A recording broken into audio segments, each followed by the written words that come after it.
पंकज श्रीवास्तव जी वो अपनी उपलब्धियों को भी गिना रहे हैं और पुरानी सरकार की जो कमियां रही हैं उसको भी तो बताना उन्हीं की जिम्मेदारी है।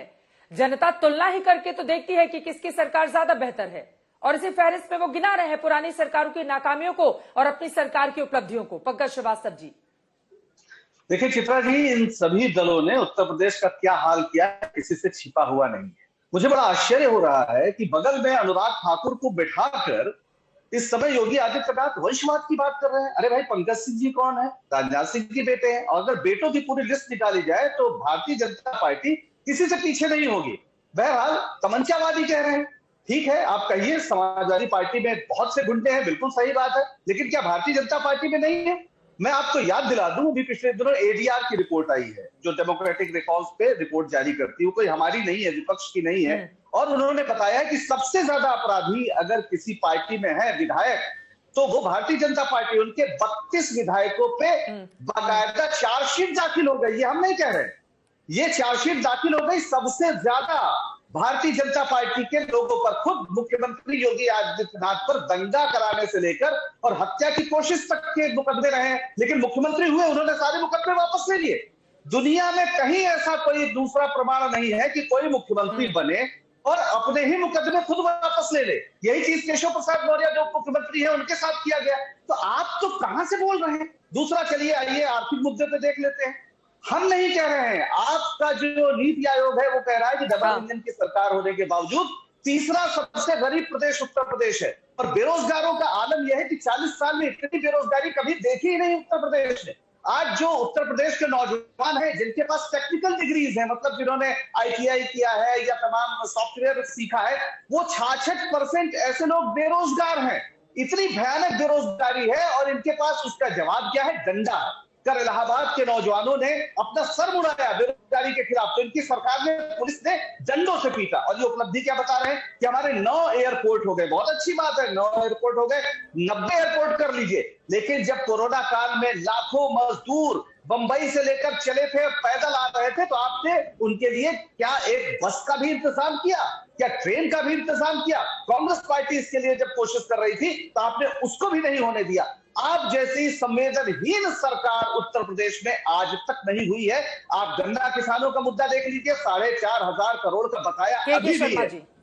इनके पूरे कई मुद्दों पर घेर रहे हैं वो आपको, चाहे रोजगार का मुद्दा हो, मजदूरों के पलायन का मुद्दा हो, जिस तरह से वो लौटे, ठीक है, और साथ ही वो भी सूची लेकर बैठे हुए हैं कि आपके खुद के विधायकों में कितने ऐसे हैं जिनके ऊपर गंभीर आरोप लगे हुए हैं। भाजपा उन्हें पार्टी से निकालेगी। ठीक है, अब के शर्मा जी से जवाब ले लेते हैं प्लीज। के शर्मा जी से जवाब ले लेते हैं कांग्रेस पार्टी के सवालों पर। प्लीज आबिद साहब एक बार उनको बोलने दीजिए। देखिए मेरे दीजिए, फिर आप बोलिएगा। के सुन लीजिए चित्रा जी, आपको अपने विधायक नजर नहीं आते जिनके ऊपर गंभीर आरोप लगे हुए हैं? मेरे विपक्ष में 3 लोग अगर बैठे हैं। बीजेपी में शामिल हैं तो दाग उनके अच्छे हैं। सुनिए चित्रा जी, सुन तो लीजिए। आबिद साहब एक बार बोल लेने दीजिए उनको, सब लोग साथ में बोलेंगे, समझ नहीं आएगा। प्लीज मैं इतना ही कह रहा हूँ, पार्टी के सवालों पर जवाब। हाँ, मैं इतना ही कह रहा हूँ, मेरे अगेंस्ट में 3 लोग बैठे हैं, मैं अकेला बैठा हूं। सुन लीजिए, मेरे अगेंस्ट में 3 लोग बैठे हैं, मैं अकेला बैठा हूं, तो मुझे थोड़ा समय दे दीजिए। मैं आपके इन तीनों के सारे लेकिन सब लोग अलग अलग चुनाव लड़ रहे हैं ना। बिल्कुल निर्भय चुनाव तो सब लोग अलग अलग लड़ रहे हैं ना। ठीक है, कोई यहाँ पर अभी तो गठजोड़ नहीं है ना किसी, लेकिन सबका आरोप तो हमारे सत्ता बात करिए। नहीं, सुन लीजिए ना, लेकिन सबका आरोप तो मेरे हमारे सत्ता पर ही है ना, इसलिए मुझे तो जवाब देने का मौका दे देंगे आप। बस मैं इतना सा कह रहा हूं, मुझे आश्चर्य हुआ, सूप छलनी भी भूले वो कांग्रेस पार्टी आज 30 साल की बात बता रही है, जो कि अब देखिए, फिर बीच में मैं तो बीच में नहीं बोलता चित्रा जी, आप परेशान करते हैं, लेकिन मैं ये कह रहा हूं कि जिनको उत्तर प्रदेश की जनता ने पिछले 30-32 साल से बाहर कर रखा, महत्वपूर्ण सवाल उठाए हैं, उस पर वो जवाब दे रहे हैं। प्लीज मुद्दे पर जवाब दीजिए। बोलेंगे समझ में नहीं आएगा, प्लीज उनको बोलने दीजिए। आपकी जब बारी आएगी आप बोलिएगा। तो सुन लीजिए, मैं इसीलिए बता रहा हूं ना, जिनको उत्तर प्रदेश की जनता ने 30 साल से बाहर कर रखा हो और वर्तमान में उनकी यह हालत हो कि सिर्फ उत्तर प्रदेश में 1 सांसद हो और 7 विधायक हो, मतलब ऐसी पार्टी जिसकी विश्वसनीयता ही पूरी तरह उत्तर प्रदेश में समाप्त हो चुकी है, वो पार्टियां जो है, वो पार्टी यहां बेवजह आरोप लगा रही बगैर।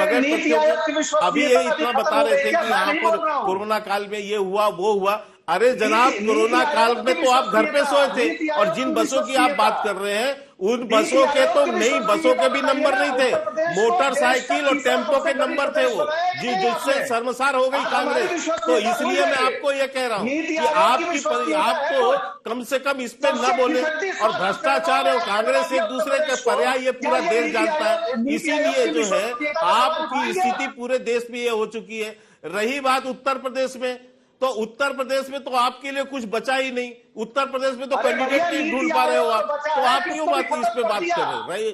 तो मैं आपको ये कहना चाहता हूँ मात्र चित्रा जी कि जो हमारी उपलब्धियां आज जो हमने घर घर जो है प्रियंका गांधी से सवाल पूछा गया था कि उत्तर प्रदेश में चेहरा कौन होगा, तो उन्होंने पलट कर जवाब दिया कि कोई और दिखता है क्या। उनका इशारा खुद की तरफ था। जी नहीं, तो मैं ये पूछ रहा हूं, मैं ये भी स्पष्ट क्यों नहीं कर देती कांग्रेस पार्टी की प्रियंका गांधी कहां से चुनाव लड़ेंगी? क्या चुनाव लड़ेंगी वो, और कहां से चुनाव लड़ेंगी?